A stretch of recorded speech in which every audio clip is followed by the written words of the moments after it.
When it comes to horror films released in October, this season hasn't been great.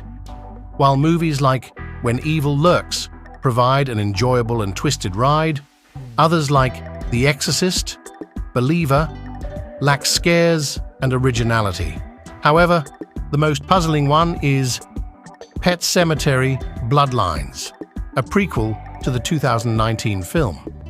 The movie suffers from stiff dialogue and a flawed premise as it attempts to expand on unnecessary mythology. It forgets to actually be a scary horror film that can stand on its own. The only frightening thing about it is how slow and boring it is. The movie has many characters and bursts of gore, but it all adds up to what may be the worst Stephen King adaptation ever made. Just a quick reminder. If you like this content, don't forget to subscribe and like this video. Now let's back to the commentary.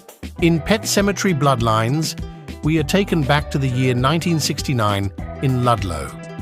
Judd Crandall, played by Jackson White, wants to leave the town and pursue bigger things. However, the community seems to be against their departure.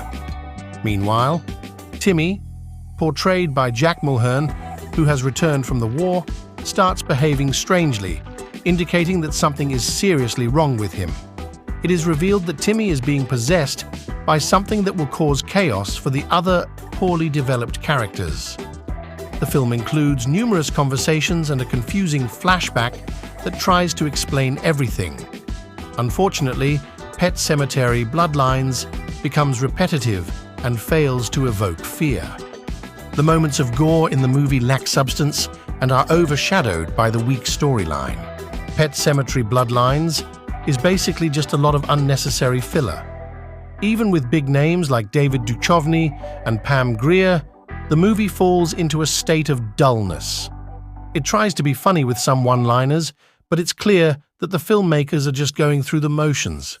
There's this one scene in a hospital that could have been cool, but instead, it's just kind of meh.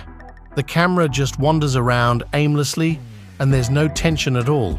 And don't even get me started on this random blood splatter moment that's supposed to be scary, but ends up being pointless.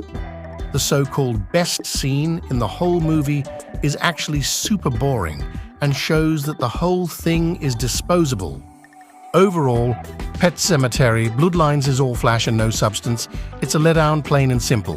Pet Sematary: Bloodlines is a prequel that explores the backstory of Stephen King's original novel, focusing on Judd Crandall and his experiences in Ludlow, Maine.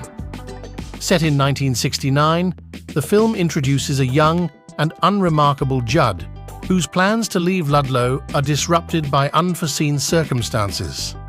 Alongside his war veteran friend, Timmy, and Timmy's father, Bill, the movie delves into themes of trauma and mortality. While it offers a glimpse into the past, Pet Sematary: Bloodlines fails to reach the level of a high-quality Stephen King adaptation. In the prequel, Pet Sematary: Bloodlines, we learn that Judd Crandall's father helped him avoid going to war by faking bone spurs. The town is aware of this secret, as well as another unsettling secret, a mysterious graveyard that brings things back to life. Timmy, a disturbed war veteran, returns to town and wreaks havoc, confronting his old friends, including Judd, and involving their loved ones in disturbing tunnels. The film fails to explain why Judd, Timmy, and their former friend Manny grew apart, and the editing is disjointed. While attempting to provide more backstory on the graveyard, Pet Sematary: Bloodlines falls short of the quality expected from Stephen King adaptations.